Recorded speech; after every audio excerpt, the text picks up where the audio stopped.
नमस्कार, आप देख रहे हैं महाखबर। मैं सुधाकर सिंह मौजूद हूं गाज़ीपुर बॉर्डर पर। ये किसान आंदोलन लगातार चल रहा है, मुसलसल ये आंदोलन बड़ा होता जा रहा है। कई स्तर की बातचीत सरकार से भी हुई है, लेकिन परिणाम नहीं निकल रहा है। लेकिन दिल्ली में ठंड बढ़ रही है, दिल्ली में पारा गिर रहा है और किसान इस ठंड में, इस गिरते पारे में भी डटा हुआ है।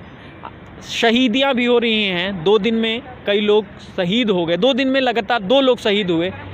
आज हमारे साथ एक मित्र जुड़ेंगे जिन्होंने भारतीय सेना में अपनी सेवा दी है, जो लगातार ये कह रहे हैं टीवी स्क्रीन पर बैठ के कि ये खालिस्तानियों का आंदोलन है, ये राष्ट्र विरोधियों का आंदोलन है।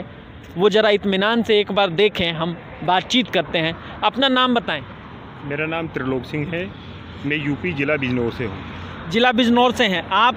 आर्मी से रिटायर हैं? हाँ जी, मैं इंडियन आर्मी से रिटायर हूँ। अच्छा, अभी आपके चोट लगी है, कहीं आप दिखा रहे थे? जी, मेरे हाथ में चोट लगी है। मेरे हाथ में ग्रेनेड ब्लास्ट हो गया था लेह के अंदर। अच्छा, ये ग्रेनेड ब्लास्ट हो गया था? जी। तो उसके बाद आपको चोट लगी और जिसमें एक उंगली आपको खोनी पड़ी? जी, मेरे को अपने हाथ का अंगूठा खोना पड़ा इस ग्रेनेड ब्लास्ट के अंदर।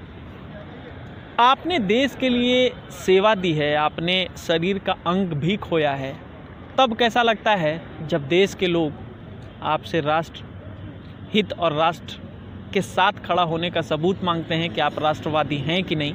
कैसा लगता है?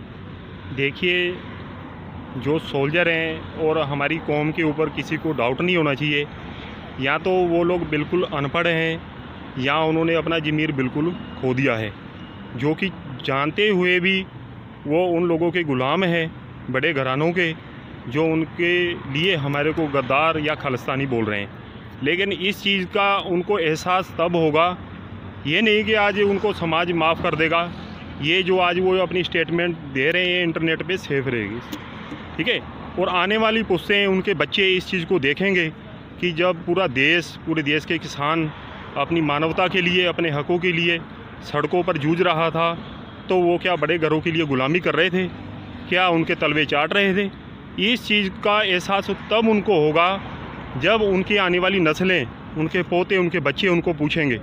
लेकिन हमें फ़ख्र है, हमें कोई फ़र्क नहीं पड़ता, हमें खालिस्तानी बोलें या कुछ भी बोलें, इससे हमारा जो साहस है वो डाउन नहीं होगा और बढ़ेगा, ठीक है। और इसी बात से हम इधर डटे हुए हैं, इन चीज़ों से हमारे साहस में कोई फ़र्क नहीं पड़ना। हम एक चीज़ ये बताइए कि आपने युद्ध भी देखा है, आप देश प्रेम के मर्म को समझते हैं। आंदोलन लंबे वक्त से चल रहा है, ठंडी की वजह से शहीदियां यहाँ भी हो रही हैं। कैसा लगता है जब साथ का कोई शहीद होता है? देखिए, जब ऐसा कोई सामने आती है ऐसी सिचुएशन, दुख तो होता ही है अपने आप को।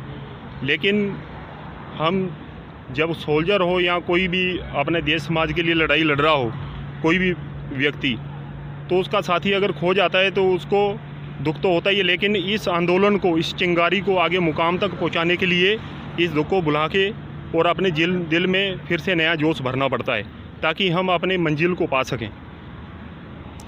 साल नया है, लेकिन कमोवेश स्थितियाँ बदलती नहीं दिख रही हैं। सरकार उसी स्टैंड पर है, किसान उसी स्टैंड पर यहाँ आंदोलन पे आंदोलनरत है। कुछ बदलता नहीं दिखाई दे रहा है। पारा तो गिर रहा है, लेकिन सरकार के दिल में जो एक बर्फ है, जो एक मुश्किल है, वो घटती नज़र नहीं आ रही है, वो पिघलती नज़र नहीं आ रही है। सरकार क्या कहेंगे? सरकार ने सबसे पहले तो हमारे आंदोलन से यही आइडिया लिया होगा कि ये 2-4 दिन रहेंगे, इधर भूखे रहेंगे या ठंड से प्रताड़ित होंगे और ये वापस हो जाएंगे। लेकिन इस चीज़ को अभी सरकार को भी बिल्कुल क्लियर कट सोच लेना चाहिए कि हम वापस होने वाले नहीं हैं, ठीक है। और जो मौसम की मार भी हमारे ऊपर कोई असर नहीं कर रही है। हम ही इस अनाज को पैदा करके पूरे देश में, मार्केट में, घर घर तक पहुंचता है किसान के ज़रिए से ही। क्या हमारे पास इतना भी अपना स्टोर नहीं होगा? हमारे पास सब कुछ स्टोर है, जो फसल आ रही है हमारे पास आ रही है। ये तो बात ये बिल्कुल इनके मन से साफ हो जानी चाहिए। इनको कहीं गलतफहमी में ना सरकार रहे या सरकार के जो चमचे हैं उनको भी ये बात साफ हो जानी चाहिए, समझ लेनी चाहिए कि ये जो किसान संघर्ष है या किसान है वो कभी भूखा मरने वाला नहीं है। और ये हमारा हक इन्हें देना ही पड़ेगा। ये हमारी मांग नहीं है, ये हमारा हक है। आप बताइए, भाई साहब बता रहे थे कि हमारा बंदोबस्त बढ़िया है, लेकिन कहीं ना कहीं ठंड की वजह से जाने जा रही हैं, शहीदी हो रही है, इससे आंदोलन पे क्या फ़र्क पड़ेगा? आंदोलन पर प्रभाव पड़ तो रहा है, पर लेकिन ये नहीं है कि हमारा कोई जोश कम हो जाएगा। दुख होता होगा जब साथ के लोग बीच रास्ते में साथ छोड़ के चले जाते हैं। दुख तो ज़रूर होता है, पर लेकिन ये नहीं है कि हम ये आंदोलन का रुख कोई और दिशा को चला जाएगा। ये जो अपना हक लेने के लिए आए हैं, हक लेके जाएंगे। सरकार भी निष्ठुरता से पेश आ रही है, मौसम भी बहुत निष्ठुर हो रहा है, क्या कहेंगे? सर, सरकार के इस रवैये से हम पे कोई फ़र्क पड़ने वाला है नहीं। आपने एक बहुत खूबसूरत बातचीत में कही थी कि आप जब युद्ध लड़ रहे थे तो आपके जनरल ने एक बात कही थी, वो आप दोहरा दें ताकि पूरा देश सुने आपको याद है जो आपने कही थी? आप बताएं, पूरा देश सुनेगा आपको। जी, बात ऐसे है, जब कोई चिंगारी भड़कती है तो उसके लिए जब सभी दोस्त या कोई भी मुहिम चलती है तो इकट्ठे होते हैं। उसको जीतने के लिए हमें बहुत संघर्ष करना पड़ता है। उसमें एक जनरल का क्विंटो है कि मरकर जंगें नहीं जीती जाती, लेकिन जंग जीतने के लिए मरना पड़ता है।